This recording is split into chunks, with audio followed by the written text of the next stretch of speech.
Politicians do not make laws in secret. Citizens have a right to know how their representatives vote. Forcing the whole of Parliament to vote in secrecy on a political issue is not only ridiculous, it also undermines the citizens' confidence in European Parliament. Why? Is the EPP afraid to let voters know how their politicians vote? So I urge you, Mr. Weber, do the right thing and prevent your group from this blatant misuse of the rules to impose secrecy on a transparency vote. Do the right thing, if not, shame on you.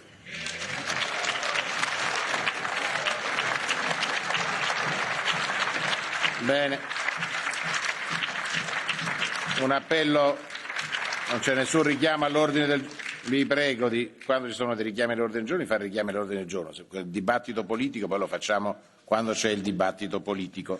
Desidero informarvi che l'11 gennaio il Consiglio ha approvato il progetto di decisione relativo alla conclusione dell'accordo sul recesso del Regno Unito di Gran Bretagna e Irlanda del Nord dall'Unione Europea e dalla Comunità Europea dell'Energia Atomica. Di conseguenza il Parlamento ha ricevuto dal Consiglio una richiesta di approvazione di tale progetto di decisione. Il progetto di decisione relativo alla conclusione dell'accordo di recesso è trasmesso alla Commissione per gli Affari Costituzionali conformemente all'allegato 5 del regolamento del Parlamento. Onorevole González Pons, prego. Sobre el orden del día. Después.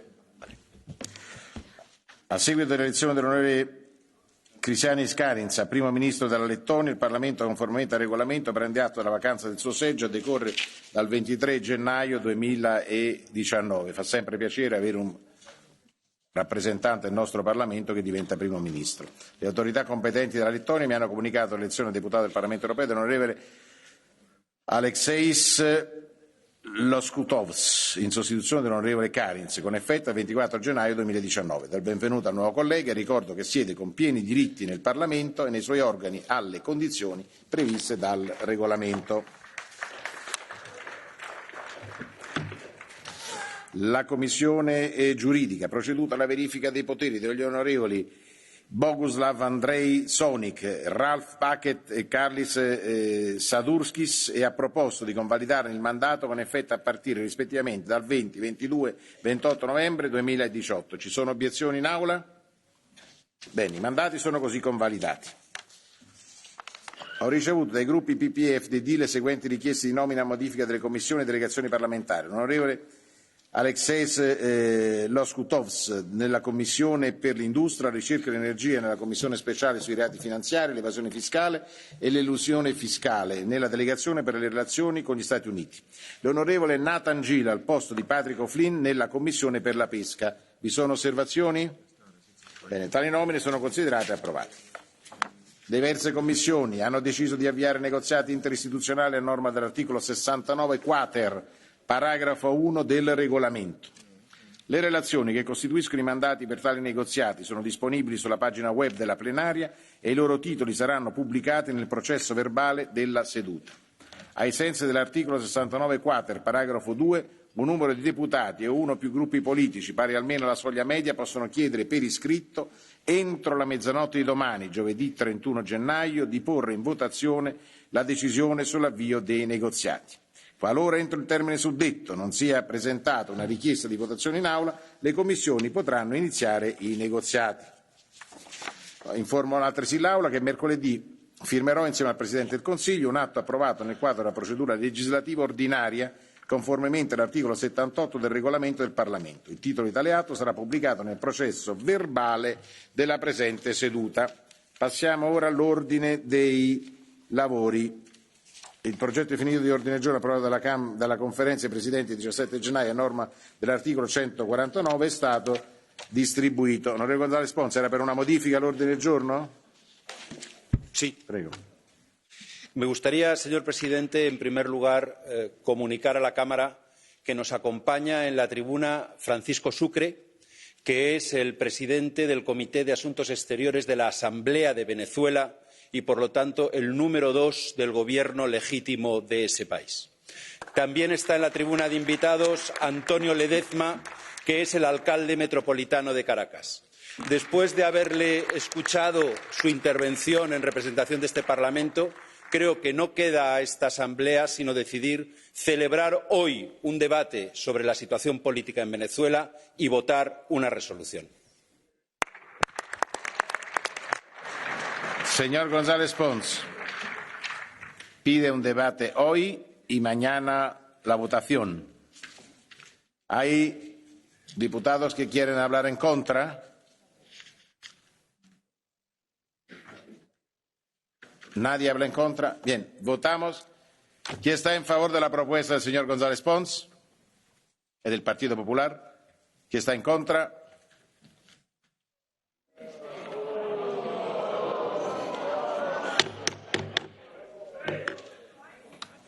Ognuno è libero di votare come vuole, non è che...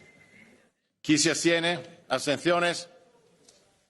Bene, allora il dibattito sulla situazione in Venezuela è aggiunto nei dibattiti della giornata di oggi e domani si svolgerà la votazione. Prego, onorevole Lange, bitte schön.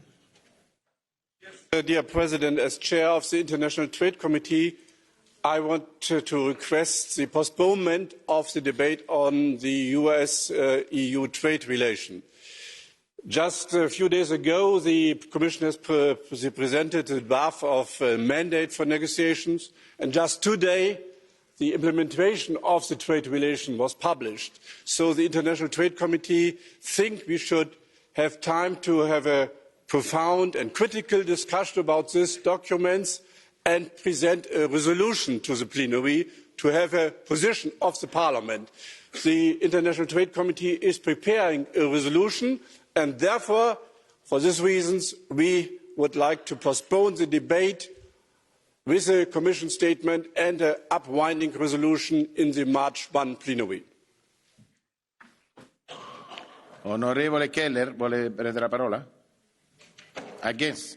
Of course, you have the floor. Thank you. Well, the thing is that the Council has the Commission's draft, so the negotiation mandate with the US right now on the table. So if this Parliament wants to have any say at all about what's being negotiated, then we have to make our position clear now. And we cannot wait for it later. Later on, we will not play any role, we will not have any say, and then we'll be again totally out of the procedure. And I'm very astonished because the S&D group so far has always been fighting very much for a formal involvement of the European Parliament. So I'm very astonished by this proposal, and I would like to ask colleagues to reject the postponement proposal, and let's rather talk about what's our position, what's our demands for the mandate, for the negotiation, and let's make sure the Parliament's voice will be heard in this. Thank you. Grazie onorevole. Allora mettiamo in votazione per appello nominale la proposta dell'onorevole Lange a nome del gruppo SD per il rinvio alla successiva tornata della dichiarazione della Commissione sullo stato dei negoziati tra Stati Uniti e Unione. Il voto è aperto.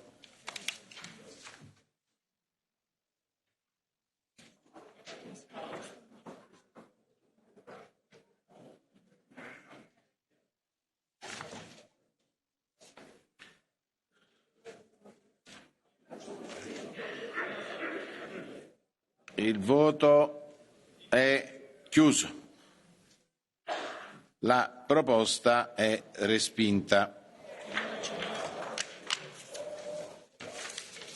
A seguito della mancata adozione di tale richiesta, i gruppi politici hanno convenuto che la dichiarazione della Commissione su questo argomento sia spostata come sesto punto dopo la dichiarazione del vicepresidente della Commissione e alto rappresentante su ultimi sviluppi nei rapporti tra Cina e Taiwan. La dichiarazione della Commissione su NAIADES 2, il programma d'azione a sostegno del trasporto sulle vie navigabili interne, sia rinviata a una tornata successiva. Vi sono obiezioni? Bene, allora tale modifica è approvata. È relativa alla richiesta di modifica di giovedì della votazione sulle relazioni dell'onorevole Corbett. Allora, il gruppo di FDD ha chiesto che la votazione sulla relazione dell'onorevole Corbett sulle modifiche del regolamento del Parlamento sia rinviata a una tornata successiva. Inoltre il gruppo dei Verdi Alleanza Libera Europea ha chiesto che questa relazione, che è stata posta direttamente ai voti, sia rinviata alla tornata di febbraio con una discussione approfondita. Poiché la plenaria decide le modifiche all'ordine del giorno di questa tornata, metto, dopo aver ascoltato ovviamente gli interventi a favore e contro, la richiesta di rinviare il voto sulla relazione dell'onorevole Corbett. La possibilità di avere una discussione approfondita su questa relazione sarà comunque discussa nella prossima riunione della conferenza dei presidenti. Do ora la parola all'onorevole Fabio Massimo Castaldo per presentare la richiesta del suo gruppo. Thank you, President, colleagues.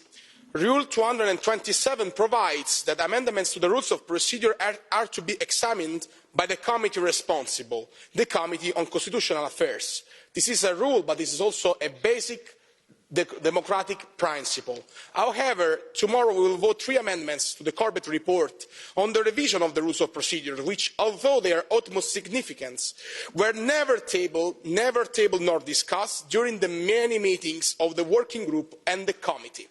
SD with Jo Leinen, EPP with Schöpflin and ALDE with Mr. Goerens required that the decision on the future existence of political groups be put into the hands of the absolute majority of the Parliament through a vote on their political affinity.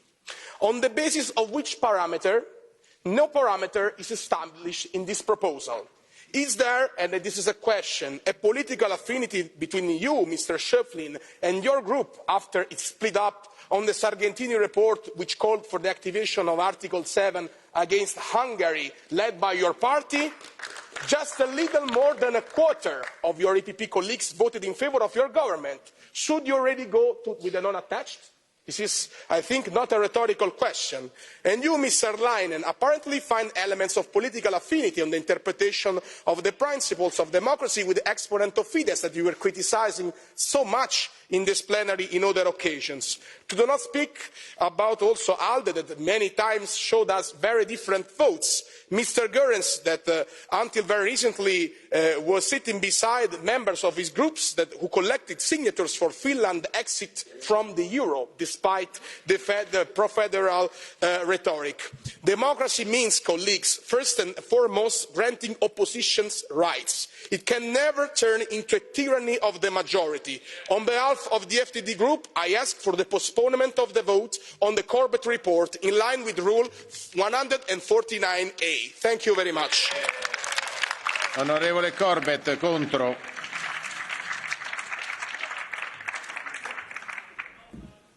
Thank you, Mr. President. That was all very interesting, but not entirely relevant to the procedural point that was moved, which was to shift the debate and presumably the vote, of course, on this report to a subsequent part session, on the ground that there hasn't been enough time to consider this report. I would remind the House that this report was drafted by a working group of the Constitutional Affairs Committee, a working group in which every group was represented. It then went to the AFCO committee as a whole. It has now come before the Parliament. It is subject to amendments in the usual way, as with previous rules reports, as indeed with most of our reports. There are amendments that come up and new compromises that emerge at the plenary stage. It was already postponed from December to January 1. It was postponed from January 1 to January 2. I wonder whether he's taking a leaf out of the book of Mrs. May about kicking the can down the road further and further and further until there is no time left to deal with it. Maybe that is what is intended by the EFDD group. In any case, I recommend Parliament do not follow that.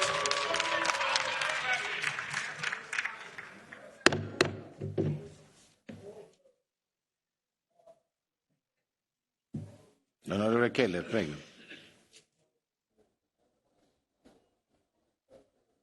Thank you. Just to clarify, our proposal is to have a full-fledged debate on the Corbett report. For us, it's not the point whether it's now or in February. We don't need to postpone it. What we want to do is debate it, because the Parliament should have a proper debate about what rules of procedure we're going to use, indeed, for forming the groups. That is a matter that is of concern for all the groups. It's a serious matter. So we should have a proper debate about that and know what we're going to vote about, rather than just doing it in a couple of minutes. It has really serious implications, the whole report, on the formation formation of a group about the question about what sort of lobbyism we will allow, whether we have learned from the Me Too movement. So this concerns really a lot of things, so we should have a proper debate, but that's our point of view.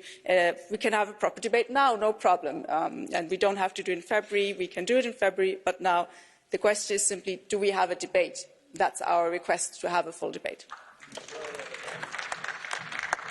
Allora, prima votiamo la proposta del gruppo FDD per appello nominale, poi se la proposta è approvata se ne occuperà la conferenza dei presidenti, se la proposta è respinta, se vuole possiamo mettere a votazione la sua proposta, cioè avere un dibattito oltre al voto. Il voto per appello nominale sulla proposta dell'onorevole Castaldo a nome del gruppo FDD è aperta.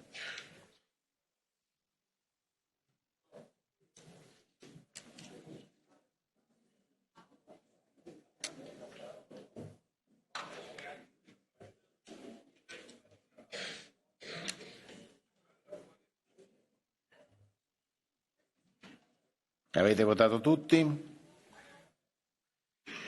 Bene, la votazione è chiusa. La proposta è respinta. Onorevole Keller, lei vuole ribadire la sua richiesta? Visto che si voterà. Thank you. I would like to request that we have a full debate on the Corbett report than in this plenary session. Thanks. Quindi oggi. Allora mettiamo ai voti la proposta del gruppo dei Verdi. Chi è a favore? Chi è contro? Chi si astiene? Mi pare che ci sia una maggioranza contro. Se volete facciamo un check. Facciamo un check, calma. Facciamo il check. Ho detto se volete fare vediamo un check.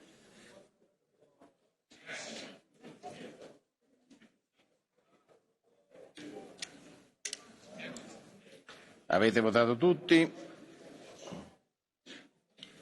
La votazione è chiusa. La maggioranza è a favore, quindi inseriamo il dibattito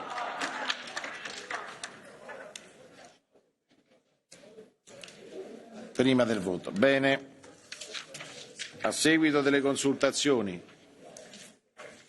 con i gruppi politici, desidero sottoporre all'Aula le seguenti proposte di modifica al progetto definitivo di... Onorevole Kyenge, mi faccia finire di parlare, poi le do la parola. Si sieda, ho visto, poi le do la parola.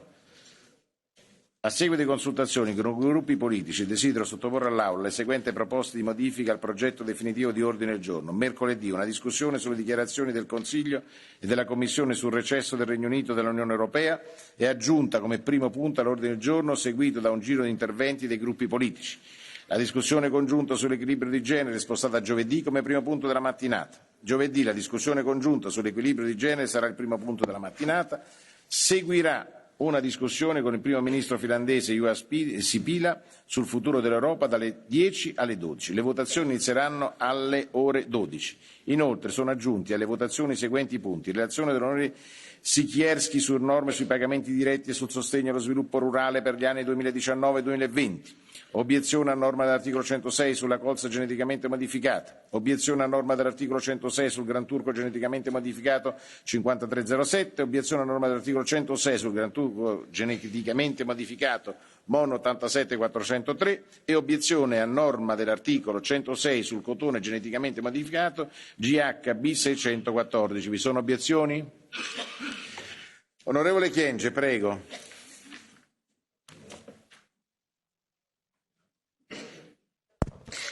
Presidente, era proprio sulla modifica dell'ordine del giorno, perché da tanto che ho alzato la mia mano.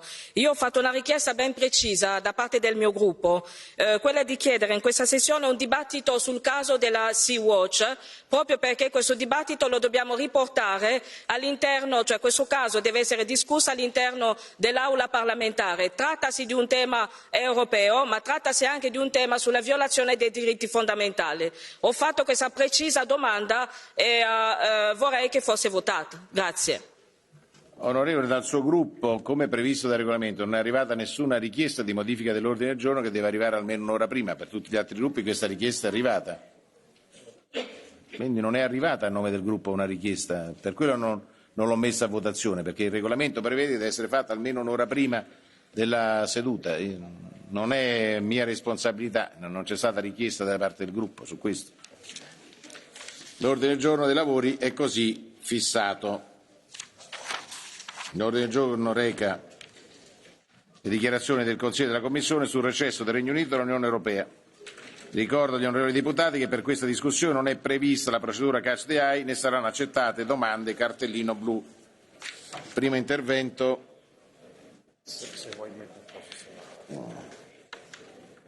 è quello dell'onorevole Ciot a nome del Consiglio. Prego. Honourable members, 2 weeks ago I recalled the steps already taken on the Council side following the European Council endorsement of the agreement on the withdrawal of the UK from the EU and Euratom and approval of the political declaration setting out the framework for the future relationship between the EU and the UK last November.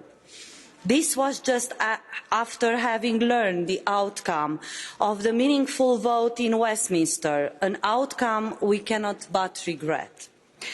We were all hoping that at least this would have been a wake-up call leading the UK government and the British Parliament to come out with a clear sense of direction and timing.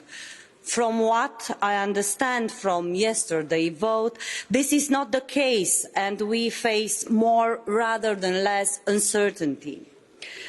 What are the alternative arrangements PM May has now been instructed to negotiate with the EU? How can we reconcile the intention to discuss alternative arrangement with the clear EU position that the withdrawal agreement is the best possible compromise text achieved in the negotiations?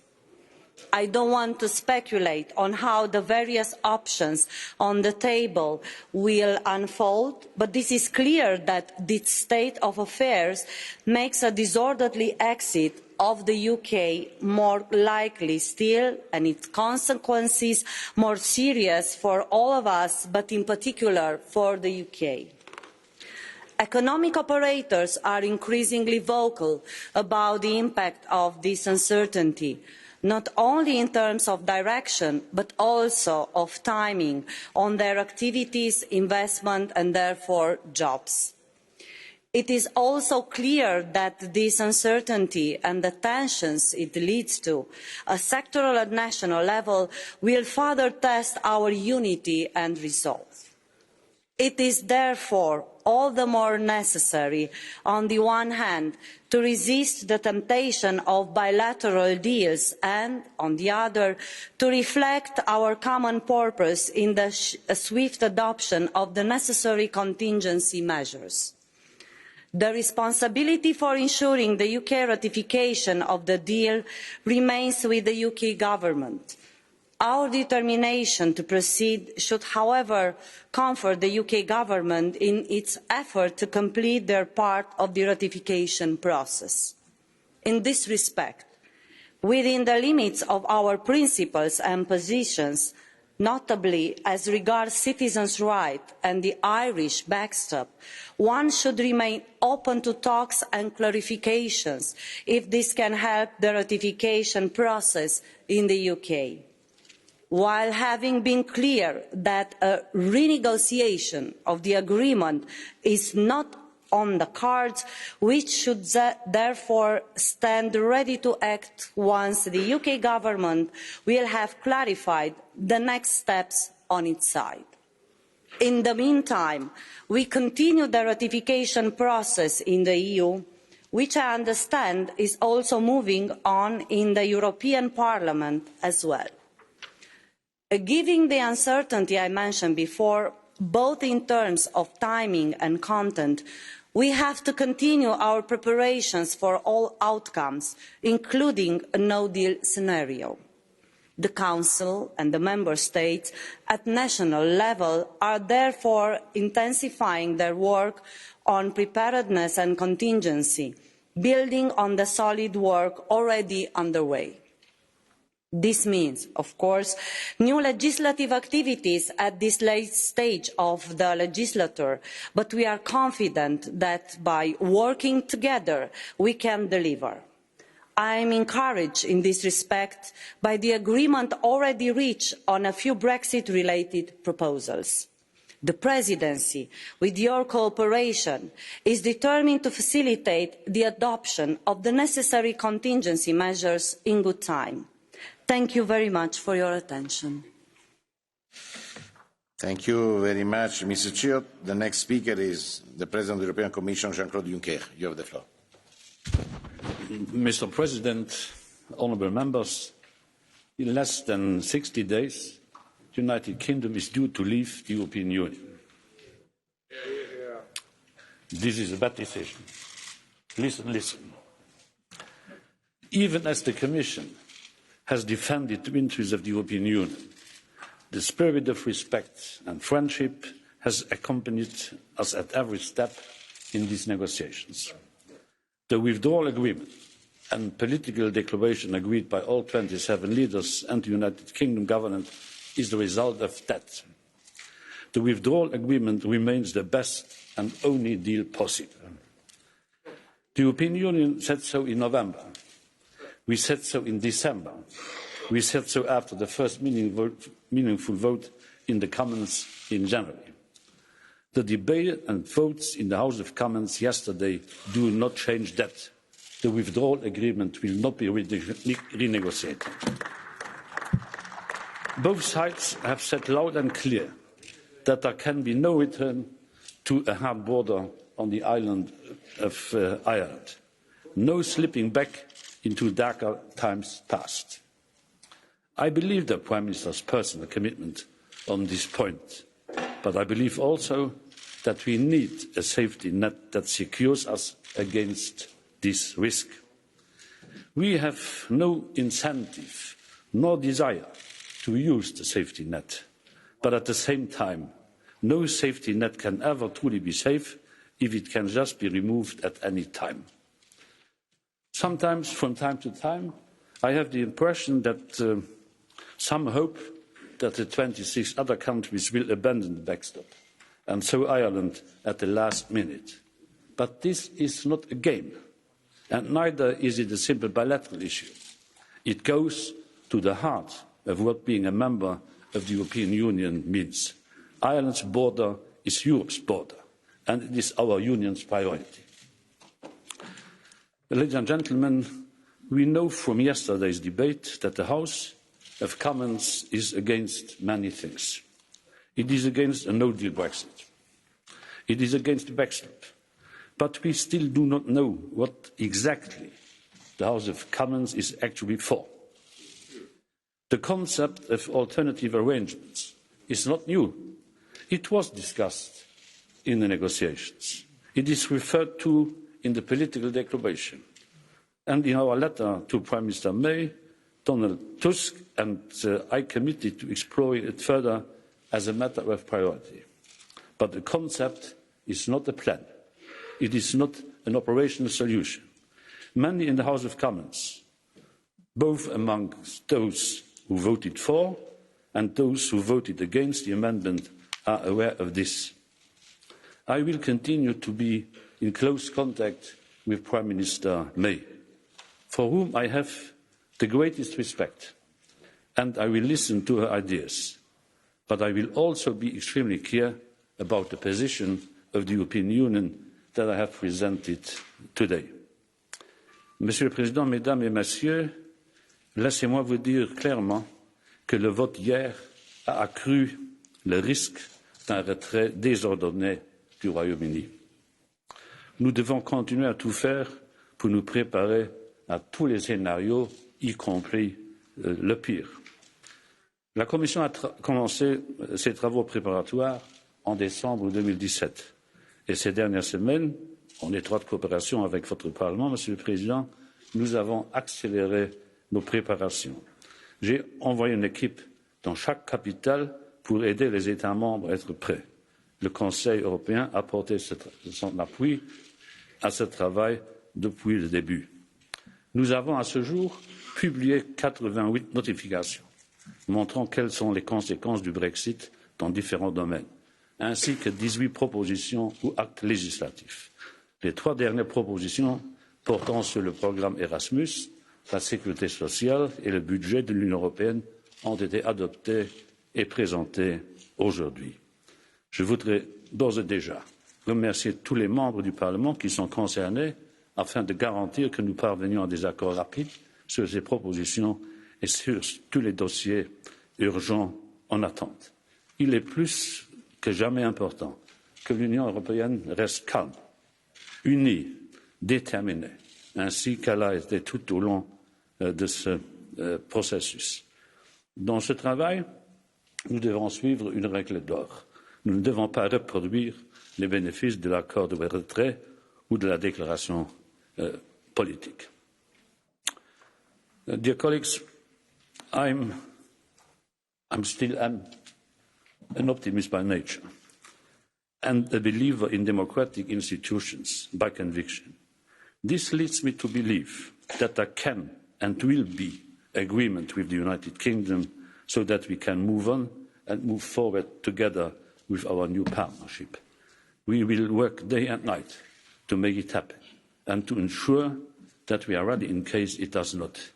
Whichever way, I will always ensure that this House is the first to know and the last to decide. Thank you.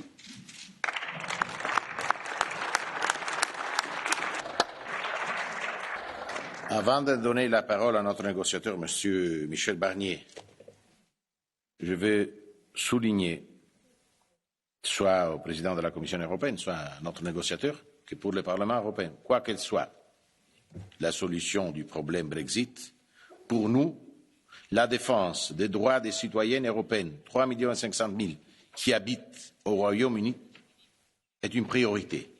Et nous défendons aussi les droits des citoyens britanniques qui habitent chez nous dans l'Union européenne. Donc, c'est-à-dire, tout d'abord, les droits des citoyens européens aujourd'hui, britanniques et qui viennent d'autres pays. Merci beaucoup.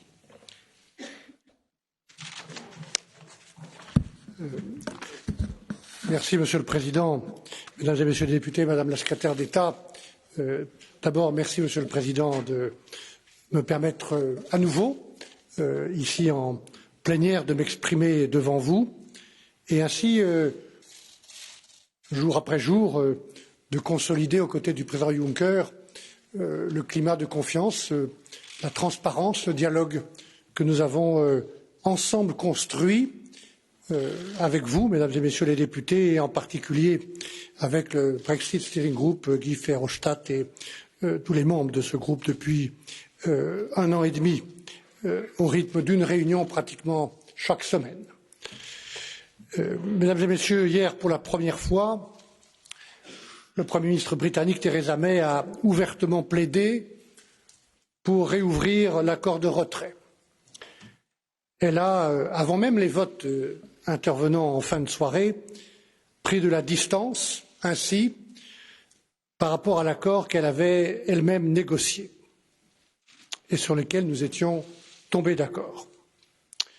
Le gouvernement britannique a apporté dans la foulée un soutien explicite à l'amendement présenté par Sir Graham Brady qui demande le remplacement du backstop que nous avons prévu dans le protocole irlandais et son remplacement par des arrangements alternatifs qui n'ont d'ailleurs à aucun moment été définis.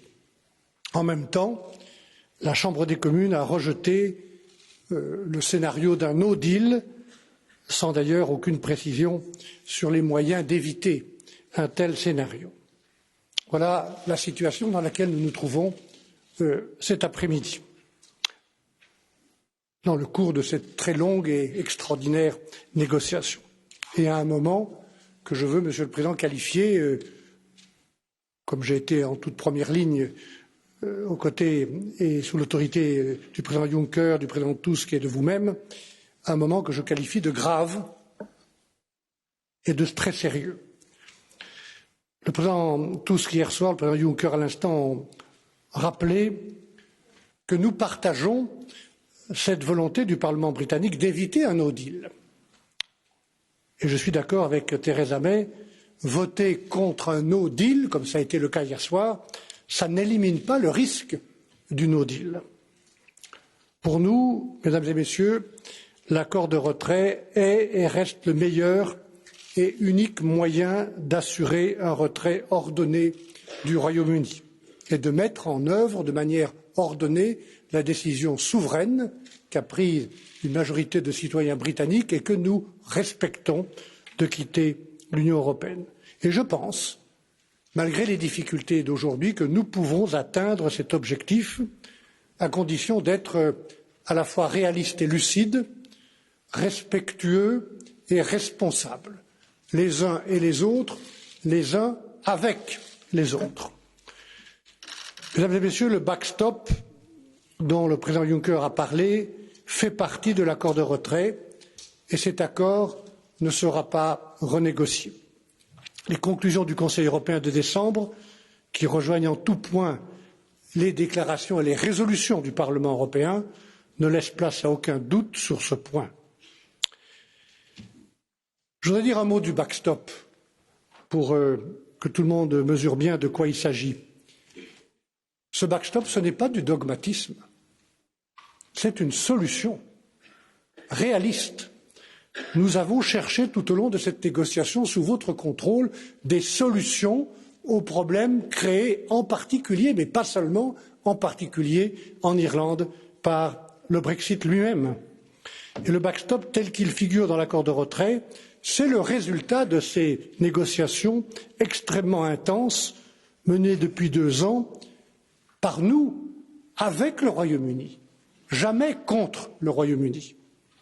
Le backstop, c'est une réponse pragmatique à la situation unique sur l'île d'Irlande après que le Royaume-Uni ait décidé souverainement de quitter non seulement l'Union européenne, mais de quitter aussi le marché unique et de quitter enfin l'union douanière. 2 ans ont été nécessaires pour trouver cette solution qui concilie plusieurs exigences. La première exigence, pour nous tous, c'est d'éviter à tout prix le retour d'une frontière dure en Irlande, c'est-à-dire de préserver les conditions qui sont là depuis 20 ans de la paix, de la stabilité, du dialogue sur l'île d'Irlande, depuis notamment la signature du Good Friday and Belfast Agreement. Je rappelle d'ailleurs que le Royaume-Uni lui-même, par la voix de son Premier ministre à plusieurs reprises, a confirmé son engagement comme co-garant des conditions de ce Good Friday Belfast Agreement. Et nous avons nous-mêmes accompagné depuis 20 ans, par le programme Peace, par le droit européen, par des politiques européennes, par le budget européen, la bonne réussite de cette coopération entre les différentes communautés. Première exigence. Deuxième exigence, c'est la volonté et la demande du gouvernement britannique de garder l'Irlande du Nord et la Grande-Bretagne dans un territoire douanier unique. Troisième exigence, évidemment la nôtre, celle dont nous sommes responsables collectivement, c'est la préservation de l'intégrité du marché intérieur. Mesdames et messieurs, ce dernier point est pour nous fondamental. La frontière irlandaise va devenir, par la volonté britannique, la frontière de l'Union européenne et du marché intérieur. Ce sera notre nouvelle frontière extérieure. Ce qui est en jeu, c'est évidemment la protection de tous les consommateurs et de toutes les entreprises de l'Union. Je vais le dire plus concrètement encore. La décision britannique de quitter l'Union, le marché unique et le marché intérieur, a une conséquence pratique, c'est que toute marchandise, tout animal vivant, tout produit d'origine animale ou végétale qui rentre en Irlande du Nord en provenance de Grande-Bretagne entre non seulement en Irlande du Nord et en Irlande, rentre dans le marché unique de vos pays. Et que la nature, la qualité, la sécurité, la régularité de ce produit, la sécurité liée à la protection animale, et je le dis comme ancien ministre de l'Agriculture de mon pays, exige des contrôles, ce que nous faisons à chacune des frontières extérieures, partout dans l'Union européenne, des contrôles d'ordre fiscal, des contrôles d'ordre sanitaire, d'ordre vétérinaire, d'ordre réglementaire. Nous devons cette protection à tous les consommateurs, 500 millions aujourd'hui avec le Royaume-Uni et 22 millions d'entreprises. Nous devons cette protection à tous ceux qui font travailler et vivre le marché intérieur. Voilà. Et parmi ceux qui aujourd'hui demandent la suppression de ce backstop, il y a des parlementaires britanniques, j'en écoutais encore un ce matin, qui ont pourtant négocié avec nous et qui savent parfaitement que ce backstop, c'est la solution que nous avons trouvée pour ce qui est, comme le disait Jean-Claude Juncker, le cœur pour nous, Européens, de nos obligations et de nos principes, c'est-à-dire la protection du marché intérieur dans toutes ses dimensions, les droits qui s'y attachent, droits sociaux, droits économiques, droits des consommateurs, les droits environnementaux et la protection des entreprises et des consommateurs. Voilà. Et pour tout vous dire, mesdames et messieurs, quand j'écoute certains qui ont même participé à la négociation s'exprimer comme ils le font, je ne peux pas, j'ai du mal à accepter, franchement, le blame game dans lequel ils voudraient jouer contre nous. Voilà, le président.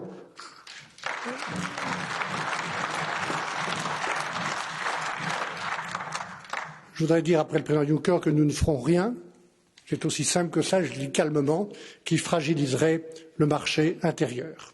Nous ne ferons rien qui conduise à compromettre l'avenir de l'Union européenne au présent de cette négociation. Et comme le président l'a dit, nous sommes cependant ouverts, évidemment, aux arrangements alternatifs qui ont été hier évoqués par la Chambre des communes. Le protocole irlandais et la déclaration politique les mentionnent. La lettre des présidents Tusk et Juncker en a fait même une priorité dans les futures négociations. Nous sommes prêts à y travailler aussitôt après la signature de cet accord de retrait. Mais aujourd'hui, franchement, personne, ni d'un côté ni de l'autre, n'est en mesure de dire précisément, de manière claire, quelle serait la nature de ces arrangements alternatifs pour qu'ils soient opérationnels et qu'ils remplissent effectivement les objectifs du backstop. Voilà pourquoi, je le dis à nouveau calmement et clairement, au moment où nous sommes, et s'agissant de cet accord de retrait tel qu'il vous est proposé pour être ratifié, nous avons besoin de ce backstop tel qu'il est. Voilà, mesdames et messieurs, rejeter ce backstop tel qu'il est aujourd'hui, ça revient en quelque sorte à rejeter la solution qui a été trouvée avec les Britanniques, mais le problème, lui, il demeure, tel que je l'ai décrit. Sur ce point, et au-delà de la question des arrangements alternatifs dont j'ai parlé, le Conseil européen, comme le Parlement européen, ont déjà, à plusieurs reprises et clairement, rejeté l'idée d'une limite dans le temps ou d'une sortie unilatérale du backstop, puisque de telles idées dénatureraient immédiatement l'idée même du backstop, qui est une assurance que nous ne souhaitons pas utiliser, comme d'ailleurs votre propre assurance dans votre appartement, votre maison, mais qui est là si jamais nous en avions besoin. Voilà. Je veux enfin rappeler que l'accord de retrait dont on parle et que vous connaissez, il va bien au-delà de la question de l'Irlande. Cet accord sécurise les droits de plus de 4,5 millions de citoyens. Monsieur le Président Tajani, vous avez évoqué la priorité du Parlement, nous l'avons faite nôtre, et quoi qu'il arrive, cette priorité pour sécurité des droits des citoyens, nos compatriotes qui vivent 3,5 millions au Royaume-Uni, de nos différents pays, et évidemment, réciproquement, la sécurité des droits d'1,5 million de citoyens qui sont résidents dans l'un de nos pays, ça restera notre priorité. Cet accord protège l'ensemble des bénéficiaires du budget européen. Dans les 28 pays, les engagements pris à 28 devraient être respectés, sont respectés à 28. Il met en place une période de transition de 21 mois, durant laquelle les entreprises, comme les administrations, des deux côtés, pourront se préparer à cette future relation et durant lesquelles nous aurons le temps, un temps très court, exigeant, de négocier cette future relation dans une nouvelle étape de négociation. Voilà, cet accord, c'est le préalable pour construire la confiance dont nous avons besoin entre le Royaume-Uni, qui restera un pays ami, allié, partenaire, et l'Union européenne. Un vrai partenariat solide et ambitieux. Je voudrais juste ajouter que s'agissant de cette future relation, les Européens sont prêts et resteront prêts dans les jours qui viennent à être plus ambitieux et à retravailler la nature et l'intensité de notre future relation économique en particulier. Et vous savez, mesdames et messieurs les députés, qu'il existe plusieurs modèles de coopération économique avec les pays tiers. Chacun de ces modèles a évidemment son propre équilibre de droits et d'obligations, mais il existe beaucoup de modèles. Et je veux dire simplement que si la demande britannique évoluait au-delà d'un simple accord de libre-échange sur lequel nous nous sommes mis d'accord dans la déclaration politique vers l'un ou l'autre de ces modèles, nous sommes et nous serons immédiatement prêts à en discuter et à répondre à une nouvelle ambition britannique par notre propre ambition, cela a déjà été dit, et par vous-même dans vos résolutions et par le Conseil européen. Voilà. Mesdames et messieurs, j'ai évoqué tout à l'heure le réalisme et la lucidité, comme vous l'avez fait, Madame la secrétaire d'État, à moins de 60 jours de la date de la sortie du Royaume-Uni et en l'absence aujourd'hui d'une majorité positive à la Chambre des communes pour une solution identifiée et acceptable par l'Union européenne, il est, comme l'a dit le président Juncker, urgent et nécessaire de nous préparer à tous les scénarios et à mettre en place toutes les mesures de contingency plus que jamais nécessaires. Et c'est le travail qui a été confié par le président Juncker au secrétaire général et à toutes les équipes qui travaillent avec vous, avec vos commissions et avec l'ensemble des États membres. Je vous remercie pour votre attention et pour votre confiance.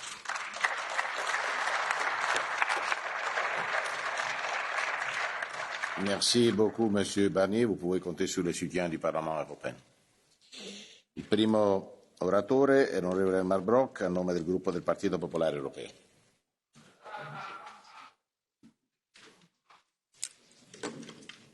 Herr Präsident, Frau Ratspräsidentin, Herr Kommissionspräsident, lieber Michel Barnier, Kolleginnen und Kollegen! Zuerst möchte ich mich bei Jean-Claude Juncker und Michel Barnier bedanken für die gute Kooperation, die wirkliche Transparenz, die Informationen, die wir bekommen und auch des Zuhörens in diesem Prozess. Ein gutes Beispiel von Kooperation. Und daraus kommt auch unser großes Bewusstsein, dass wir diese Verhandlungsstrategie weiter unterstützen. Wir haben gestern Abstimmungen im House of Commons erlebt, in dem alle konstruktiven Vorschläge wie neues Referendum, Customs Union abgelehnt worden sind. Man hat sich nur geeinigt auf die Position, dass Frau May nun das 3. oder 4. Mal kommt, um mit Brüssel noch mal über den Backstop zu reden. Nichts Neues. Ich glaube, es ist jetzt wichtig, bevor Frau May hierher kommt, dass sie endlich untereinander reden. Es ist ein Skandal, dass Oppositionsführer und Regierungschefinnen über 3 Jahre nicht miteinander reden. Wenn man austritt, sollte man wissen, was man haben will, bevor man andere belästigt. Bitte kommt mit einer eigenen Position, redet untereinander. Please talk to each other. Come to a constructive idea and come back to Brussels. That might be an important question. Talk to each other. We are united. You are not united within the government, within the Tory party, within the Labour Party. That's the main problem. Wir sehen hier,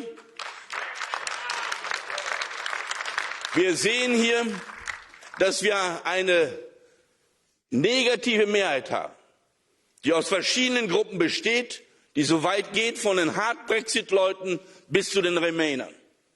Und da können wir verhandeln und vorschlagen, was sie wollen. Diejenigen, die den harten Brexit wollen, werden nicht zustimmen. Und diejenigen, die noch hoffen, da ist mein Herz mit denen, aber nicht der Verstand mehr, dass wir sehen müssen, dass die alles ablehnen werden, was nicht Referendum ist. Und solange dies die Situation ist, wird da nichts zustande kommen. Und da kann mit Frau May über eine neue Art von Backstop was verhandelt werden. Das wird aus diesen Gründen genauso abgelehnt. Und Sie müssen das eine sehen. Irland ist Mitglied der Europäischen Union. Es kam aus der Europäischen Union im hohen Teil, dass das Good Friday Agreement zusammengekommen ist. Ich erinnere mich an unseren alten Freund und Kollegen John Huhn, der aus diesem Hause heraus das mit vielen anderen gemacht hat.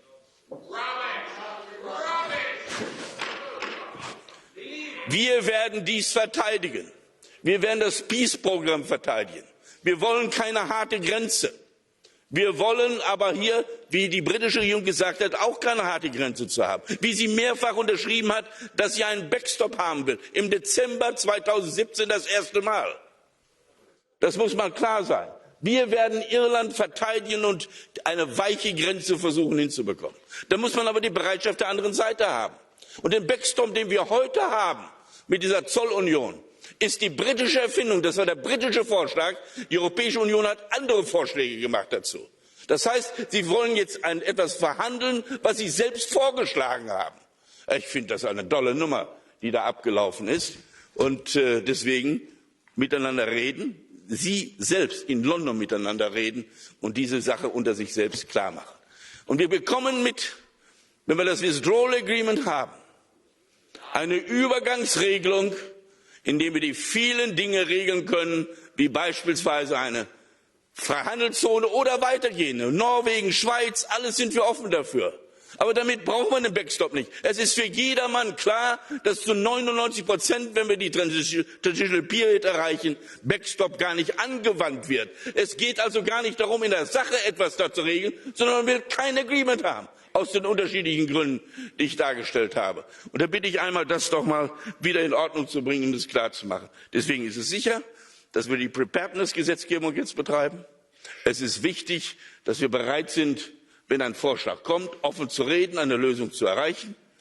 Ich heiße es willkommen, dass das Unterhaus gesagt hat, wir wollen keinen Hard Brexit. Das wollen wir auch nicht. Ich will sogar überhaupt keinen Brexit, um das noch mal klarzustellen. Aber das ist die britische Entscheidung, dies zu machen. Das haben wir zu akzeptieren. Und wir müssen dabei sein, den Schaden so gering wie möglich zu halten für beide Seiten. Nur eins ist für mich klar, und das muss die britische Bevölkerung wissen. Der Schaden für Großbritannien ist immer der höhere. Der europäische Markt ist 14 Mal so groß wie der britische. Unternehmen werden abziehen. Alle, die für den europäischen Markt produzieren, werden aus Großbritannien weggehen. Es wird eine bittere Stunde für Großbritannien. Es wird eine schädliche Stunde für uns. Aber für Großbritannien eine bittere Stunde. Lasst uns zusammenkommen und vernünftig reden. Und das heißt, dass die britische Seite erst eine eigene konstruktive Position haben muss. Herzlichen Dank.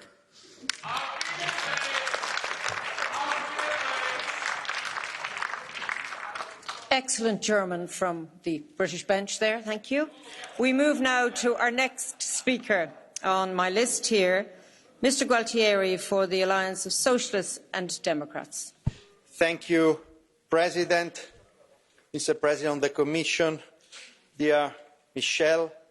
It is difficult to deny that we are facing a difficult and grave situation and that the risk of no deal has increased. The House of Commons has voted it rejects a no-deal Brexit, which is good, but at the same time it has asked to replace the Northern Ireland backstop with alternative arrangements, which is clearly not a workable option.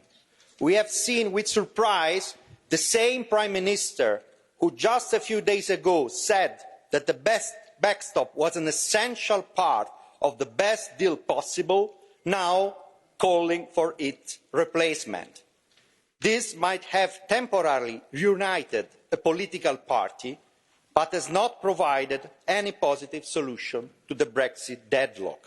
We have therefore to explain again why this Parliament and the European Council, in their mandate to the EU negotiator, have made clear that an operational and legally binding backstop is an essential pillar of a withdrawal agreement, and that we will not give consent to any deal without it.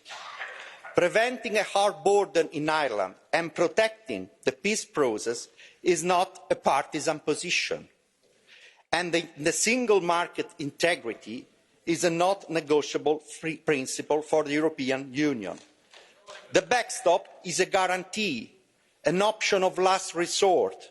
It is necessary to ensure that if an agreement on the future EU-UK relationship is not concluded by the end of the transition period, the minimum essential safeguards will be in place to keep the border open while safeguarding the integrity of a single market. It is worth to recall that the backstop has been modified at the request of the UK government, and it was not an easy concession from the EU side. We did it to allow Northern Ireland to remain part of the same customs territory as the rest of the UK, avoiding tariffs, quotas of checks on rule of origin within it. And we did it notwithstanding the fact that our original proposal of backstops was simple, fair, and did not impose any material border in the Irish Sea. The only positive message from yesterday's vote is that the UK Parliament rejects a no-deal Brexit. This is welcome. A no-deal would be bad for everybody, but a disaster for the UK. It is right that MPs made clear that this is not acceptable. So what's next? We have always said, and we repeat today, that we want to see as close a relationship as possible between the United Kingdom and the European Union. It was the UK red lines that has made this impossible so far. This means that, for us, the only alternative to the backstop is a closer EU-UK relationship. If you want to ensure that the backstop is never used, build a positive majority for a more ambitious relationship, a customs union, at least a closer alignment to the single market. We are now less than 2 months away from the UK leaving the EU. We urgently need to see positive proposals from the UK on how to break this deadlock. If Parliament is unable to do this, then it should be put back to the British people. If the UK needs more time, we are open to it, but we need a clear plan or proposal on how it will help resolve the issue. We cannot allow more time for bluster of false promises. We are united, strongly united, calm, firm behind our negotiator. We will continue to follow the clear mandate given both by the European Council and the European Parliament. And so it is right that on the basis that is unity, we have to be worried, but we can be also optimists. Thank you. Thank you. Mr. Fox for the Conservatives and Reformists Group. And please show respect to the speakers. Mr. Coburn, that was directed towards you. Thank you. Mr. Fox, I hope he shows you respect. Thank you.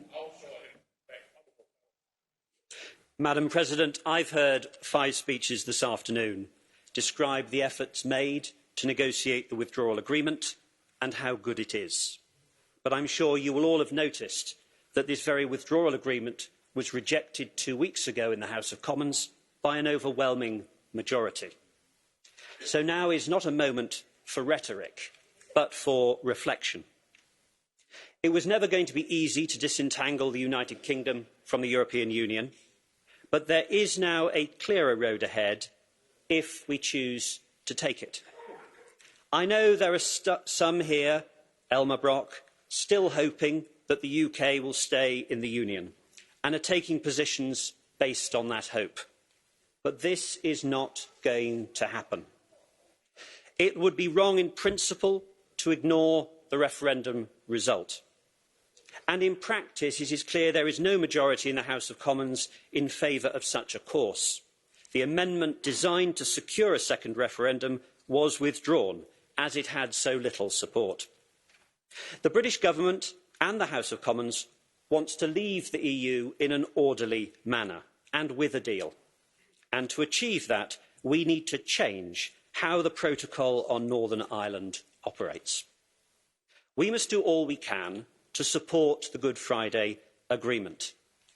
But it is a paradox that the backstop, whose purpose is to avoid a hard border, may, in just 58 days' time, be the cause of creating such a hard border in the island of Ireland. Let me repeat, the backstop in its current form will not prevent a hard border. It will create it. Let us all pause to consider this. It may be very easy to sit down to great applause today for a rigid defence of an existing position. History may not be so kind. Because as things stand, we don't have a deal. There is no deal until both sides have approved it according to their law. And it is simply not good enough to repeat ad nauseam that the deal cannot be amended.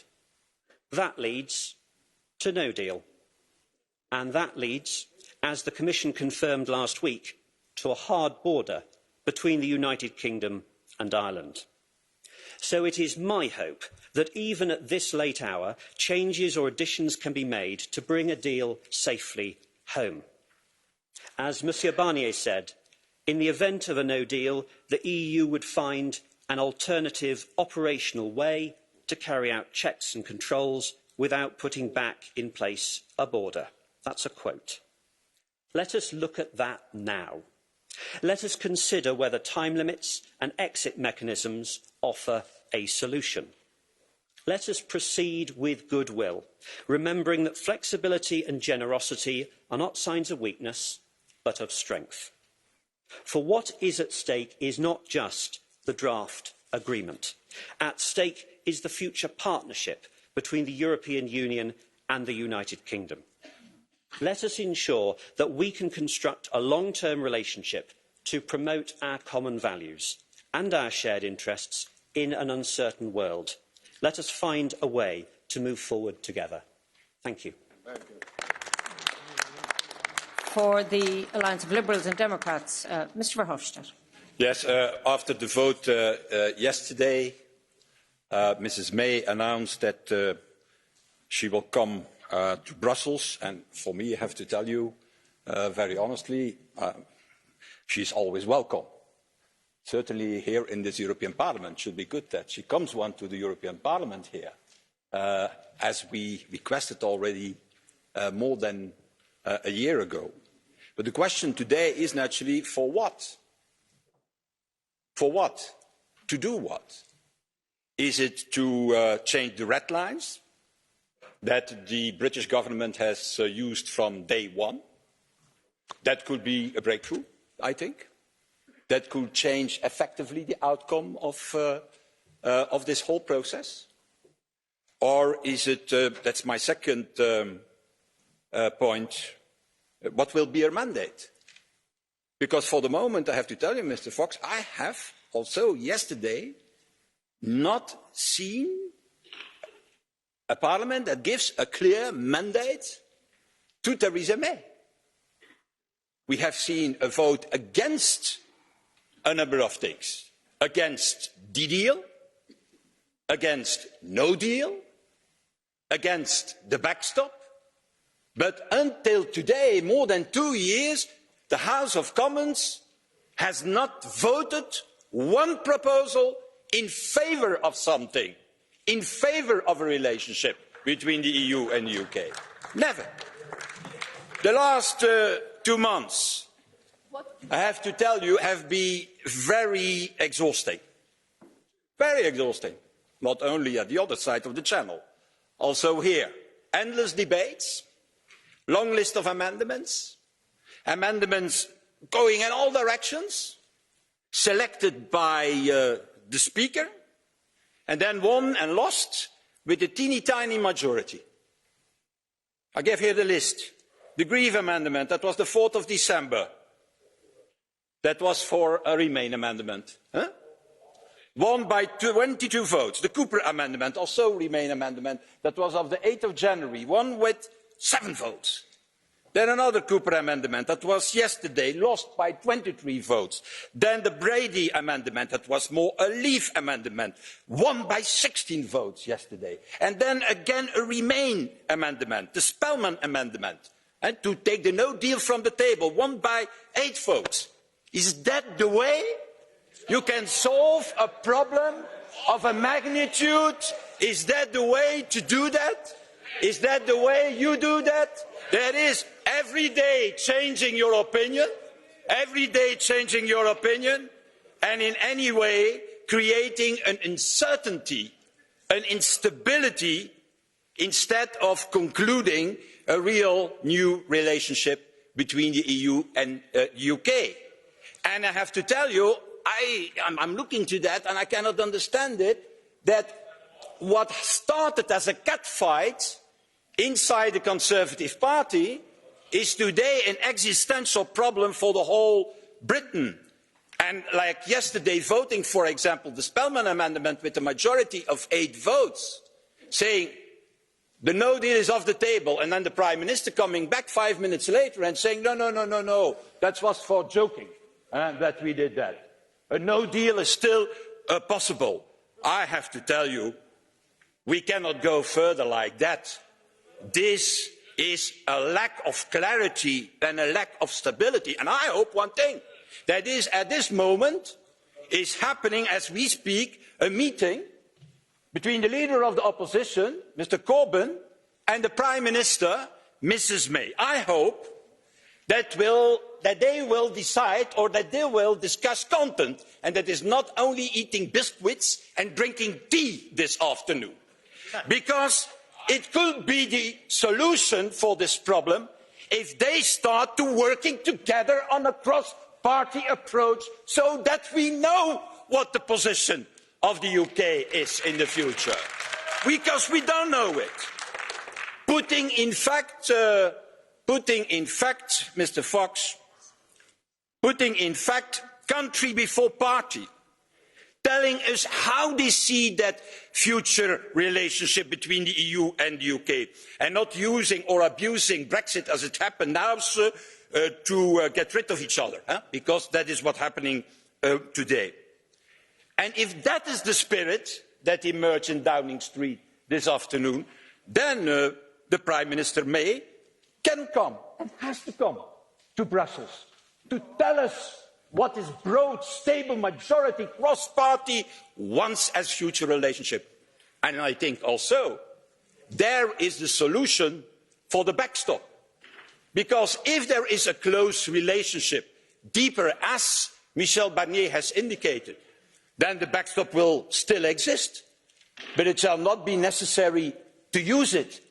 It shall be a theoretical insurance that in fact is not necessary to apply. Again, we are ready to go in that direction. Michel Barnier has indicated, Jean-Claude Juncker has indicated. It's time that the political class in Britain is also ready to go in that direction, the fastest as possible, because you're going to pay the first price of this lack of clarity. Our next speaker on my list is Madam Scott Cato for the Greens European Free Alliance. Madam. Thank you very much, President. Westminster is in meltdown. The internal contradictions of Brexit were laid bare last night. Brexit was never anything more than a bunch of slogans. It could never be turned into a coherent negotiating position. As we play out the endgame and the Brexit fraud is revealed, its supporters dream up fantasy deals so that failure can be blamed on Brussels. But we must hold our nerve through this Westminster chaos. A majority of UK citizens know that the best future for our country is inside the European Union. Here, we can continue to be part of the world's most successful peace project, and together we can tackle the huge cross-border issues we face, most notably climate change. We are now the majority, and as young people reaching voting age want to join us in improving our continent in mutual friendship, so our numbers grow. Now that MPs have rejected no deal, the clear choice is still between the deal negotiated between the UK and the EU and remaining in the EU. This choice must be given back to the people. The hostility of the supporters of Brexit, as we see here, to such a democratic check proves that they are running scared because they know, as I do, that the will of the British people has changed and has turned against them and their Brexit chaos.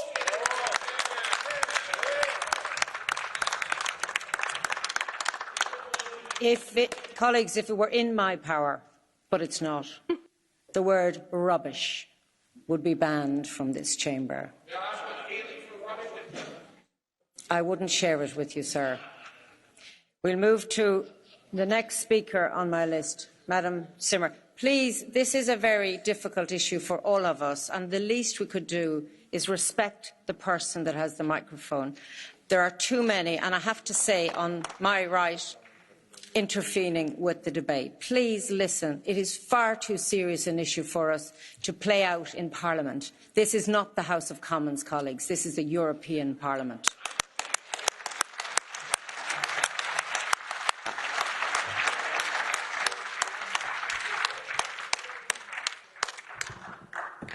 Danke, Frau Präsidentin. Wir haben natürlich auch heute in unserer Fraktion darüber diskutiert, wie wir angesichts der gestrigen Abstimmung mit der jetzigen Situation umgehen wollen. Und für uns als Fraktion ist völlig klar, wir stehen zu dem ausgehandelten Withdrawal Agreement als die erreichbare Lösung. Es ist nicht das Beste, was man sich wünschen könnte für die künftigen Beziehungen als Grundlage für den Ausbau dann künftiger Beziehungen zwischen der EU und Großbritannien, aber es ist ja offensichtlich das, was mit viel Kraftanstrengung, mit viel Ressourcen, mit viel Nervenverlusten in den letzten 2 Jahren, 1,5 Jahren ausgearbeitet werden konnte. Und ich denke, irgendwann muss man sich mal entscheiden, ob man das, was man erreichen kann, gemeinsam erreichen kann, ob man dann dazu auch steht oder ob jeder von seiner Seite aus noch mal versucht, ich möchte mir das rauspicken, ich möchte dort noch mal was machen und dann letztendlich die gemeinsamen Grundlagen massiv gefährdet. Und ich möchte hier an dieser Stelle daran erinnern, und das möchte ich auch mit Blick auf die Kollegen im House of Commons sagen, was wir als Europäisches Parlament geschafft haben, vor knapp 2 Jahren, als wir das Mandat formuliert haben für die Verhandlungen, ist, dass wir Einfluss auf das Mandat, das Herr Barnier bekommen hat, nehmen konnten. Und dass wir in dieser Diskussion unter anderem auch deutlich machen konnten, wie wichtig es ist, bei diesen Verhandlungen die Rechte der EU-Bürgerinnen in UK, aber auch der britischen Bürger und Bürgerinnen in der Europäischen Union und andererseits aber auch die volle Frage der Stabilisierung des Friedensprozesses in Nordirland als rote Linien zu betrachten. Da ging es nicht um unsere eigenen Interessen. Da ging es um die Fragen von Frieden und Stabilität in der gesamten Union. Und ich habe mir sehr genau schon Anfang Januar bei der ersten Abstimmung und auch gestern die Debatte im House of Commons angeguckt. Und ich hatte zum Teil den Eindruck, unsere britischen Kolleginnen und Kollegen nehmen uns nicht richtig ernst. Sie verstehen auch bestimmte Prozesse nicht und sie diskutieren so, als ob sie alleine abstimmen könnten über die Veränderung. Nein, liebe Kolleginnen und Kollegen in London, ihr müsst mit uns auch darüber reden. Ihr müsst auch unsere Position mit zur Kenntnis nehmen. Ihr könnt nicht so tun, als würde das britische Empire auch in der Europäischen Union gelten. Wir haben hier eine eigene Demokratie. Ihr wart bisher Bestandteil dieser Demokratie und ich habe immer sehr geachtet und hochgeschätzt das, was ich von der britischen Diplomatie und Demokratie kannte. Ich bin entsetzt darüber, welches Schauspiel uns vorgeführt wird. Und ich denke, es ist wichtig, zurückzukommen, zurück auf die Grundlagen zu kommen, was wir eigentlich am Ende erreichen wollen und sich nicht einfach nur einzumauern. Und ich sage ganz klar, die einzige Hoffnung, die ich noch habe, ist, dass in dem Gespräch zwischen Corbyn und Theresa May tatsächlich noch mal ein Stück Bewegung kommt für die Verhandlungen mit der EU. Und dann kann ja noch draufgesattelt werden. Wir sind doch offen dafür, mehr Beziehungen zu entwickeln, klare Beziehungen zu entwickeln. Aber was wir nicht machen werden, also zumindest nicht von meiner Fraktion. Und ich bin bisher froh darüber, dass die anderen Fraktionen, die meisten zumindest, das auch so ähnlich sehen. Wir werden nicht zulassen, dass an den Beschäftigungsrechten, dass an den Umweltstandards, dass an den Verbraucherschutzstandards irgendetwas zurückgedreht wird.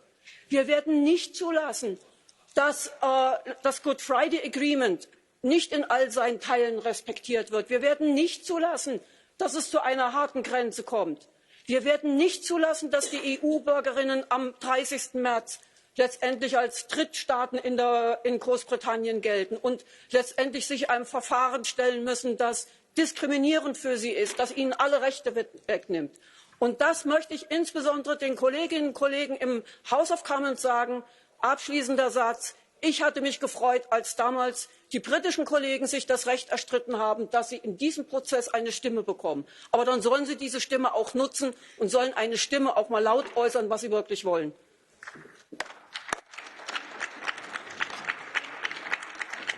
Mr. Farage, you have the floor.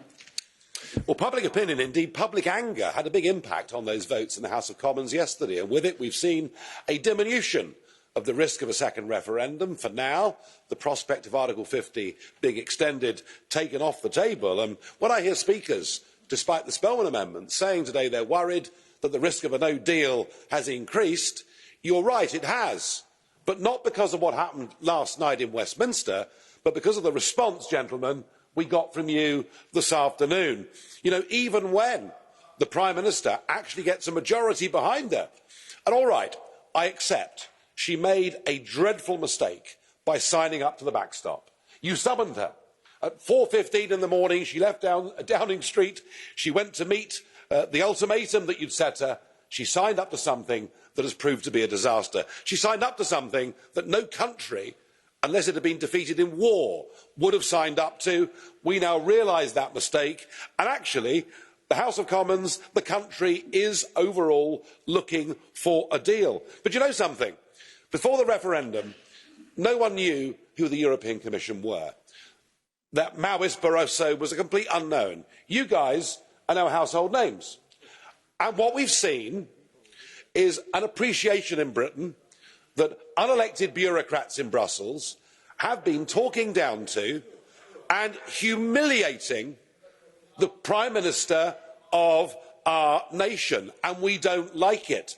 And even when she comes back, trying to be reasonable, saying let's renegotiate, you're not prepared to give an inch. The reason that a no-deal Brexit's got a little bit closer is because of the sheer language and attitude, not just from the Commission, but from many in the Parliament towards the United Kingdom. I think public opinion will be very, very angry that there is no give today from anybody in Brussels whatsoever. I think many will say we're simply dealing with fanatics who are not prepared to be reasonable and make any sense of compromise. And of course, Theresa May has made compromise after compromise, way too many compromises in my view. So I think we are beginning to think that the public will come to a view that no deal is better than the backstop, and that's a big problem. It's a big problem for all of you who want to get re-elected in a few weeks' time, because no deal means no 39 billion and your voters will be coughing up the money. No deal means the 100 million bottles of Prosecco we buy every year from Italy will become more expensive, as will 750,000 German cars. So why don't we all prepare sensibly for a no-deal scenario? Why don't we prepare to go to the World Trade Organization, use Article 24, so that we can, after we leave on March the 29th, have a 2-year period of no tariffs, no quotas, no restrictions of any kind, no problems or difficulties with Ireland whatsoever. Brexit will have been delivered. You will have protected for at least 2 years your voters. That, I think, ladies and gentlemen, right now is the only possible constructive way forward. Hear, hear. Mr. Batten. Thank you, Madam Chairman. The last 2.5 years have been a long and tedious series of spurious impediments put up in order to prevent us leaving the European Union, as exemplified by the classic backstop bull. The House of Commons rejected the so-called deal and sent Mrs May back to renegotiate with a Commission that has already told us that it won't renegotiate. The Commons may have rejected the amendment to extend Article 50, but it knows very well that the Withdrawal Act itself allows that date to be put back, and the Council of the European Union can extend Article 50 if it so agrees. Will we actually leave on the 29th of March? Or will the British political establishment manage to overthrow the result of the referendum altogether? The best thing that can now happen is if we have no deal on the 29th of March and that we leave under the Withdrawal Act and on WTO terms. Article 50 will have expired and the treaties will cease to apply. If the British Parliament prevents this happening, then they will have put themselves in open rebellions against the British people, and that will have profound consequences for any belief in democracy that is left in the United Kingdom. Mr. Woolfe. Thank you, Madam Deputy Speaker. Today is a good day for Brexit. Today is a good day for British democracy. Because over the past 2 years, our government has lost its way. Instead of negotiating effectively, it compromised weakly. The EU wanted to trap Britain in a backstop deal that makes us pay money, yet stops us competing against them on the world stage. The EU worked and encouraged Remain collaborators in this House and Westminster. It invited devotees from Blair to Chuckling-Omana, flowing like champagne at an Islington Remainers' wake.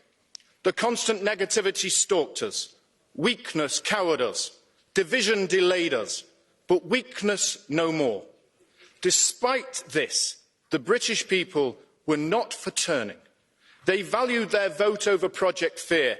They do not fear a WTO deal, but relish an independent future. And the British government has finally caught the mood and got on the freedom train. They finally understand our desire for independence, our fight for self-determination, our belief in our nation state. By uniting last night, the Conservatives are succeeding in releasing our spirit of belief once more. We will leave the European Union, we will have Brexit, and we will be an independent nation once more. Thank you. And now, to conclude our debate, I give the floor to Madam Chiok for the Council. Thank you. Thank you, Madam President. Honourable members, ladies and gentlemen, should the parliamentary process in the UK lead to a ratification of the withdrawal agreement, hopefully along the foreseen timeline, we will have to move to the next steps, starting with the implementation. This implementation will have to be kept under close watch so that it delivers in the interest of citizens and businesses and contributes to the trust needed for the negotiations of the future relationship, which are unlikely to be easy. We will therefore count on your cooperation at all the stages of these processes in the years to come. Thank you very much once again for your attention. Thank you, Madam. Colleagues, the debate is now closed.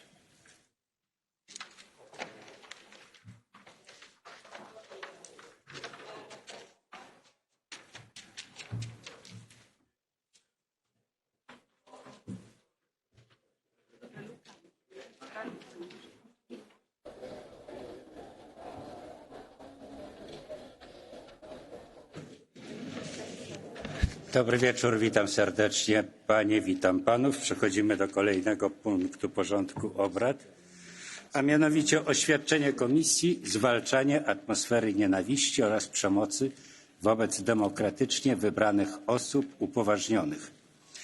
Chciałbym poinformować państwa, że w tej debacie nie przewidziano procedury pytań z sali i nie będą przyjmowane zgłoszenia przez podniesienie niebieskiej karty. Zatem w imieniu Komisji bardzo proszę, pierwszy zabierze głos pan komisarz Julian King. Commissioner King, the floor is yours, please.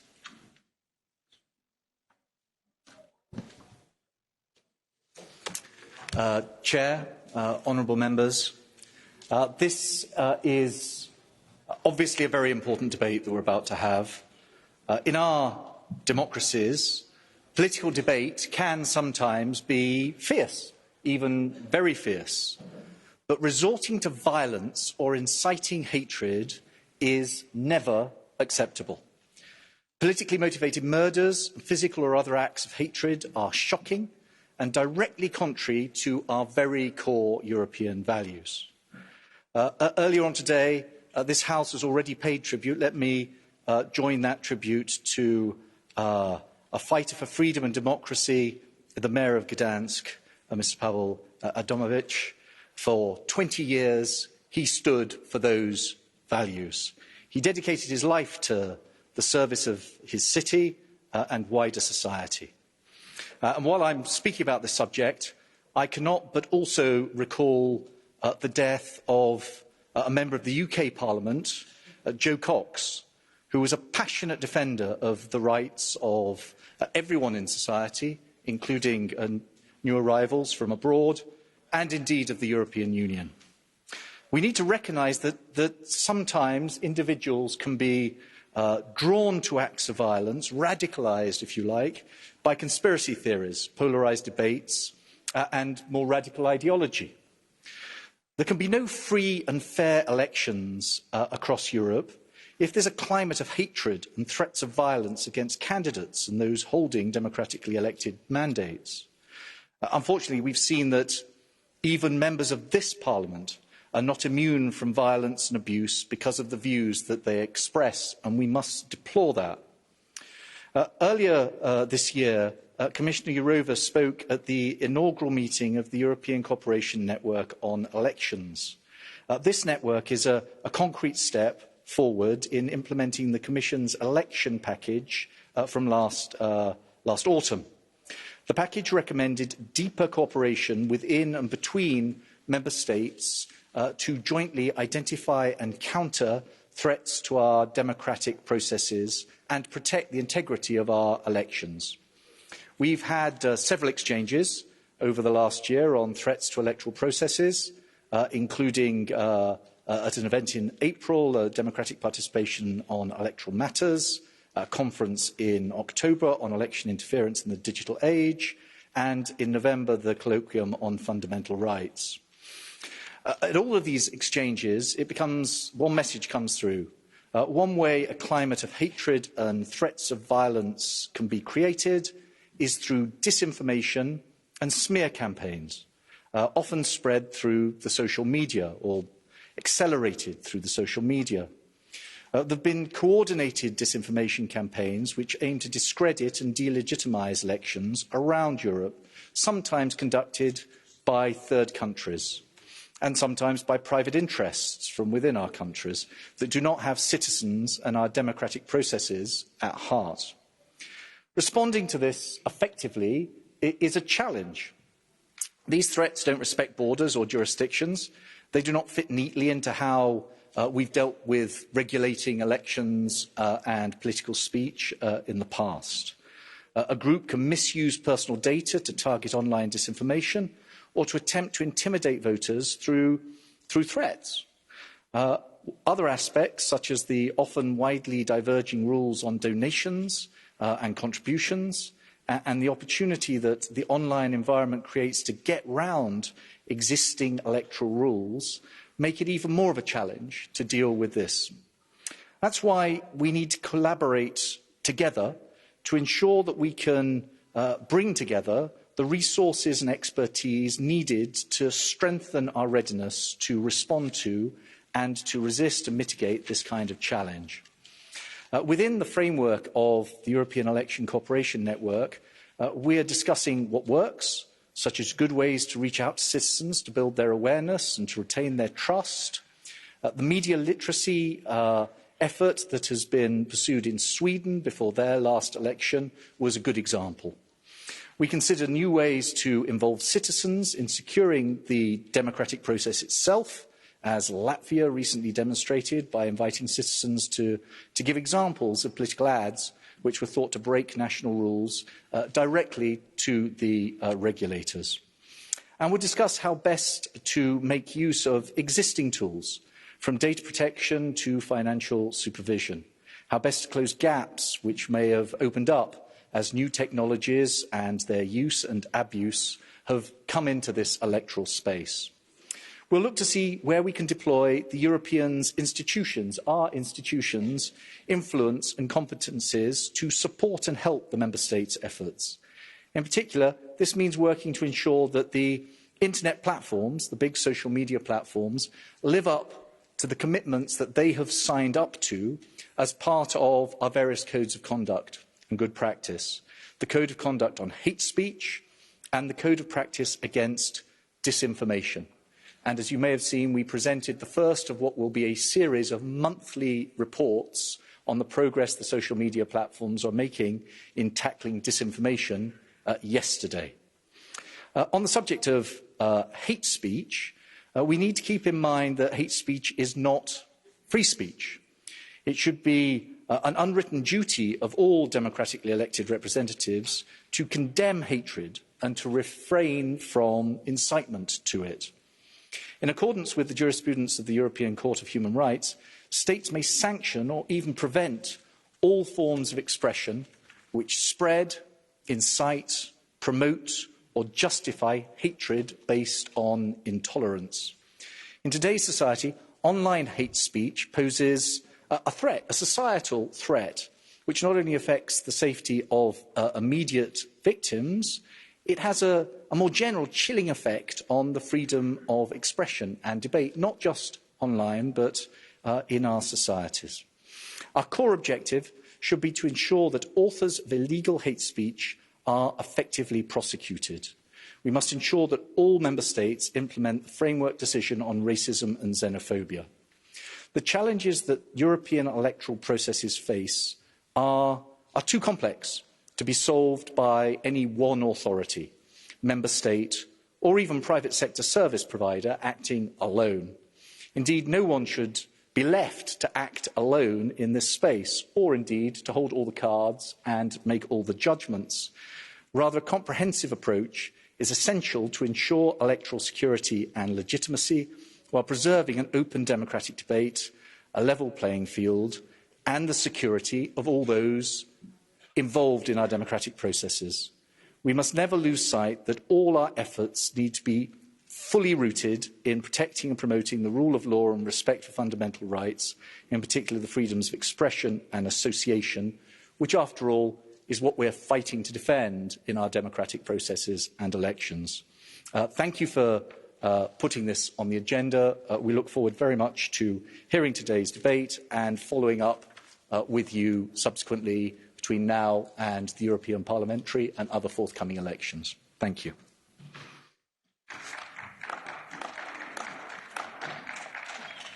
Dziękuję bardzo, panie komisarzu.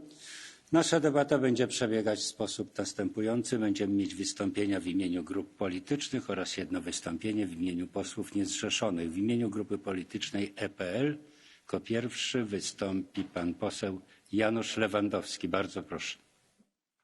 Dziękuję.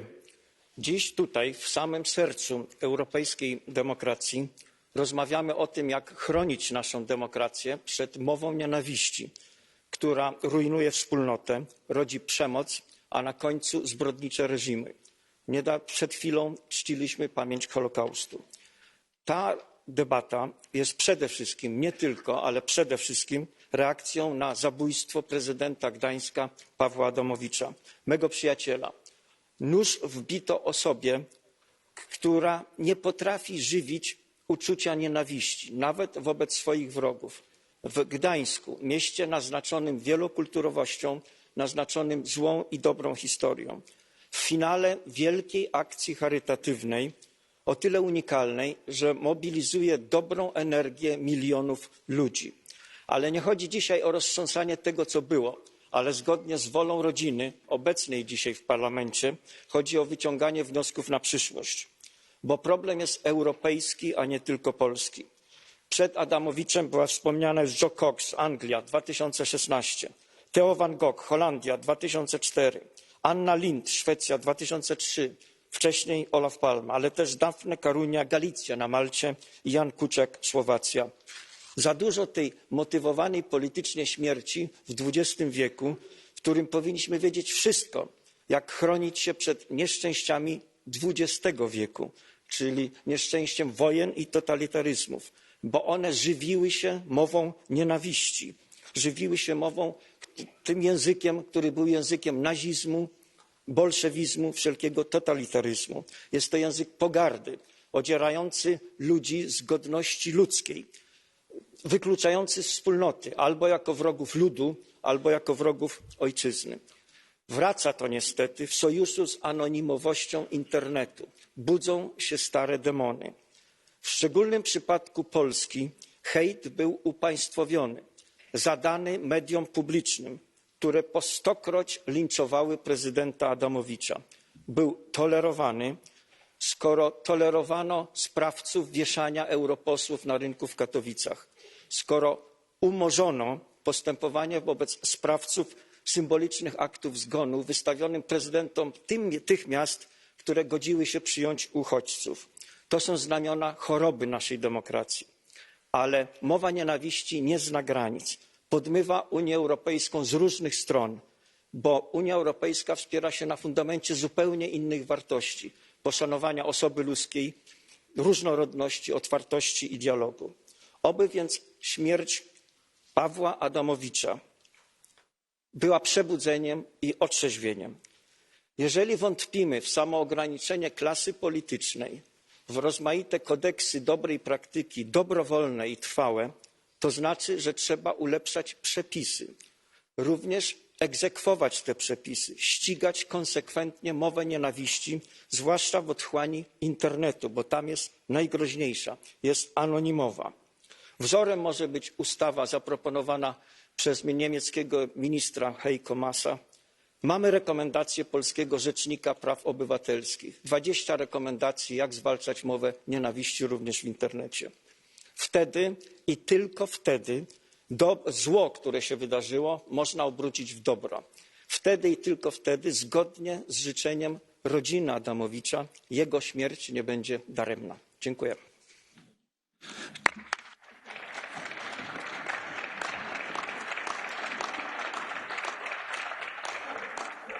Dziękuję bardzo. W imieniu Grupy Socjalistów i Demokratów pani posłanka Tanja Fajon, bardzo proszę. Hvala lepa, predsedujoči. Predstavniki stranke Lega Nord našo italijansko kolegico Cecil Kyenge označujejo za orangutana.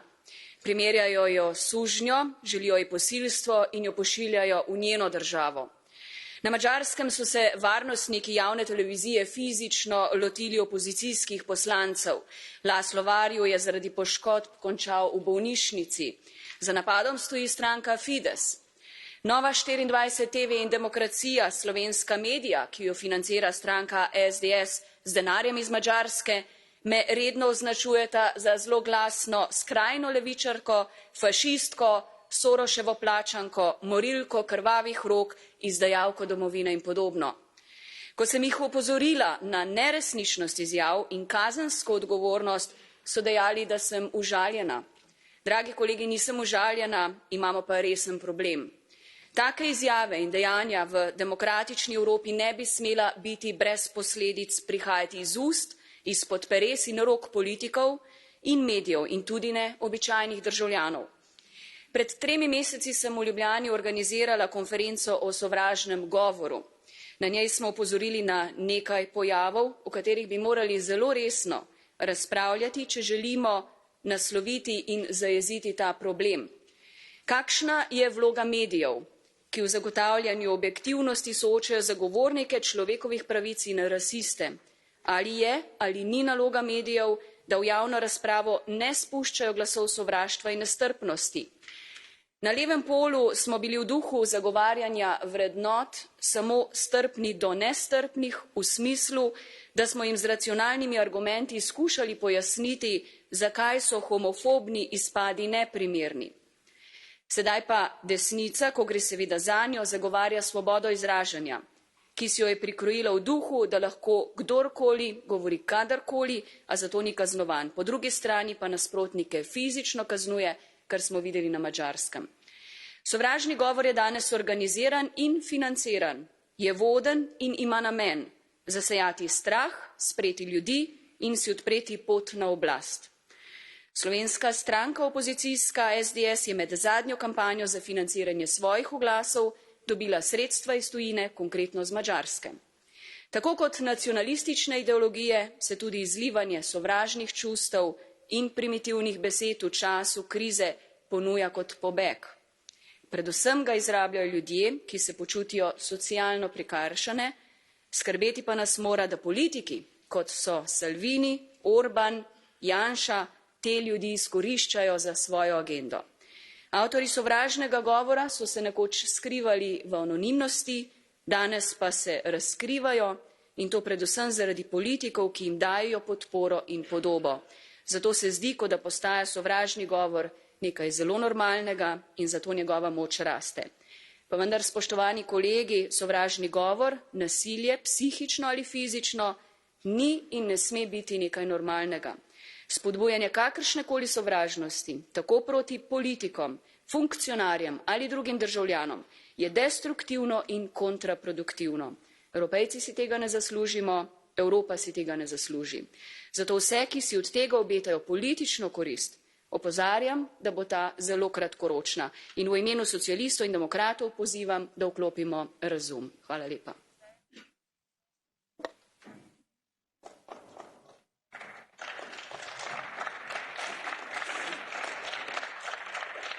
Dziękuję bardzo pani Fajon. W imieniu Europejskich Konserwatystów Reformowanych pan przewodniczący Ryszard Legutko. Bardzo proszę. Thank you, Mr. President, Commissioner. I must say I would be rather cautious about regulating this so-called hate speech problem and what you called political climate. It's a very elusive, vague term, and it's usually used by politicians against their enemies. It is always them that are hateful creatures. It is always our opponents. They are bad people. You had a very good example. You had two interventions before mine, and in each of them, it was them, you know. It's never us. Even in this chamber, this is a highly partisan and highly political institution. Whenever we hear an offensive language, and we hear this offensive language quite often, when somebody from this part of the chamber said something offensive, insulting, he's usually punished or reprimanded. When somebody from that part of the chamber said something awful and disparaging, well, it's a free speech. So the problem is, of course, who defines the rules and who will execute those rules.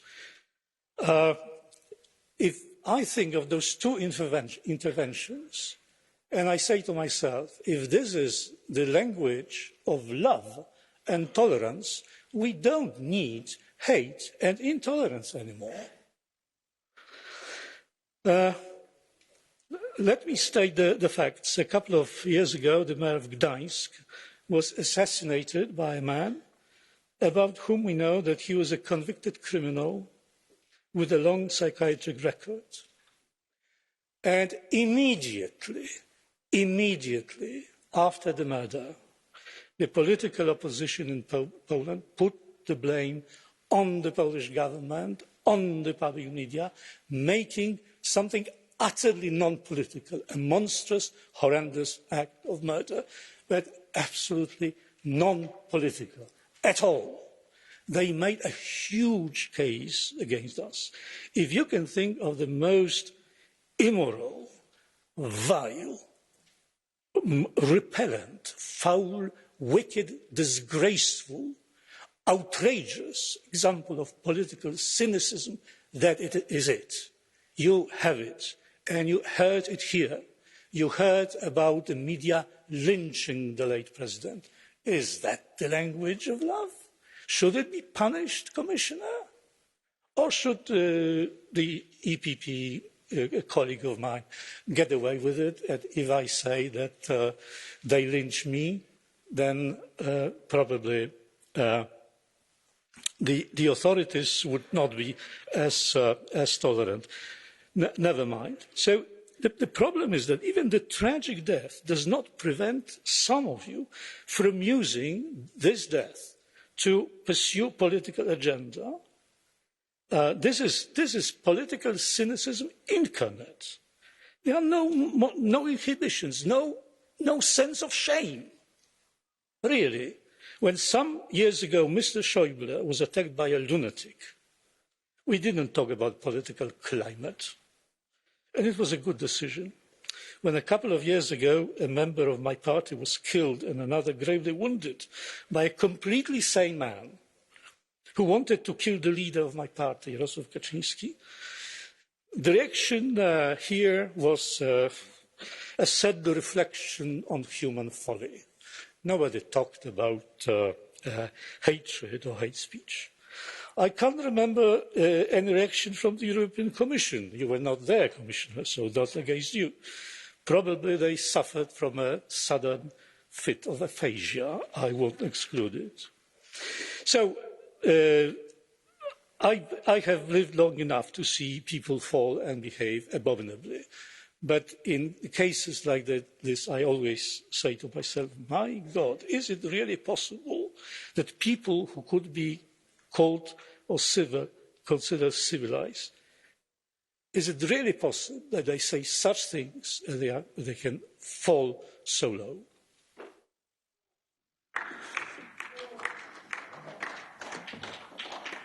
Dziękuję bardzo. W imieniu Partii Zielonych pani posłanka Ana Miranda, bardzo proszę.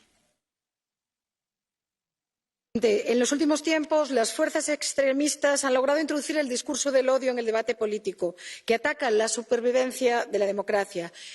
Es un clima de odio prefascista que va de Francia a Hungría, de Polonia a Eslovaquia, de Italia al Estado español y que, como dice el comisario, no tiene fronteras políticas ni fronteras internacionales.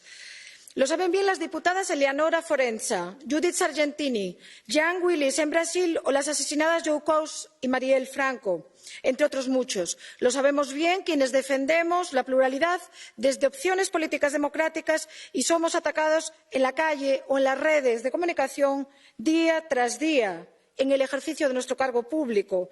También lo sabemos en este Parlamento Europeo, donde en la pasada sesión se hizo la siguiente afirmación. La parte izquierda de esta Cámara, o sea, nosotros somos bazofia política, nos dijo un diputado del PP. Lo saben también los cargos electos insultados por palabras machistas, fascistas, intolerantes, con mensajes degradantes y que minusvaloran la tolerancia. Por eso, no podemos quedar de brazos cruzados mientras esto sucede y debemos exigir que nuestras ideas sean libres. Y en este Parlamento también debemos tener una responsabilidad enorme. No sirven ya declaraciones vacías, sino acciones para no callar delante del discurso del odio. Una cosa es la libertad de expresión, como dice el comisario, y otra es permitir en esta Cámara discursos que incitan a la violencia, como se escucha tantas veces en este Parlamento Europeo, en esa parte de la Cámara, y sigan permitiendo estos discursos que el resultado lo tendrán en las siguientes elecciones europeas. Gracias, presidente. Dziękuję bardzo. W imieniu Konfederacyjnej Grupy Zjednoczonej Lewicy pani Kostadinka Kuneva. Bardzo proszę. Ευχαριστώ, Πρόεδρε. Τα συλληπιτήριά μου στην οικογένεια του Πάβελ Αντάμοβιτς, τον δήμαρχο του Γκτάνσκ, υπερασπιστή των ανοιχτών συνόρων για τους πρόσφυγες που δολοφονήθηκε κατά τη διάρκεια φιλανθρωπικής συναυλίας. Εχθροί της δημοκρατίας δεν υπάρχουν μόνο στην Πολωνία. Παρακολουθήσατε τις συνθήκες στις οποίες ψηφίστηκε στην Ελλάδα η Συμφωνία των Πρεσπών. Γνωρίζετε ότι ενώ αυτή τη συμφωνία χαιρέτησαν όλες οι πολιτικές ομάδες στην Ευρώπη, οι βουλευτές που την υποστήριξαν κατηγορήθηκαν από κάποιους ως προδότες. Κολλήθηκαν αφίσες με τα πρόσωπά τους. Επιθέσεις από κουκουλοφόρους με πέτρες και μολότοφ στα σπίτια τους και μέσα τα παιδιά τους.